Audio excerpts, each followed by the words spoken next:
जिंतूरमध्ये गुटख्यावर एलसीबीची धाड, 7.66 लाखांचा मुद्देमाल जप्त, जाफरानी जर्दा व पान मसाल्यासह बोलेरो जप्त। महाराष्ट्र शासनाने प्रतिबंधित केलेला गुटखा व सुगंधित पान मसाल्याची चोरटी वाहतूक करणाऱ्यांविरुद्ध स्थानिक गुन्हे शाखेने कारवाई केली। जिंतूर शहरातील दादा शरीफ चौक परिसरात रविवारी पहाटे ही कारवाई करण्यात आली। या कारवाईत 7,66,050 रुपयांचा मुद्देमाल जप्त करण्यात आला।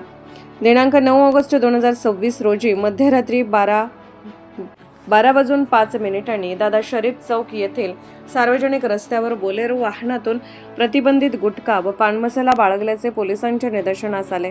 कारवाईत 64,800 रुपये किमतीचे प्रीमियम KN1 जाफरानी जर्दाचे 675 पॅकेट तसेच 1,01,250 रुपये किमतीचे प्रीमियम राजनिवास सुगंधित पान मसाल्याचे 675 पॉकेट जप्त करण्यात आले।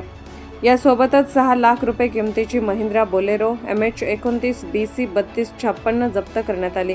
असा एकूण 7,66,050 रुपयांचा मुद्देमाल पोलिसांनी ताब्यात घेतला।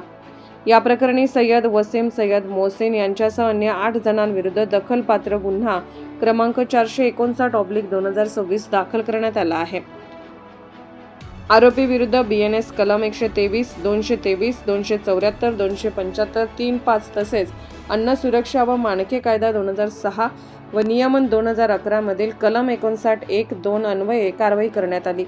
ही कारवाई पोलीस अधीक्षक पंकज कुमावत व अपर पोलीस अधीक्षक तानाजी चिखले यांच्या नेतृत्वाखाली पोलीस निरीक्षक गजेंद्र सरोदे, पोलीस उपनिरीक्षक सवंडकर तसेच पोलीस अंमलदार सिद्धेश्वर चाटे, नामदेव डुबे, अनिल राठोड, महेश कवठाळे, सूर्यकांत सातपुते, राम पोळ व चौरे यांच्या पथकाने केली।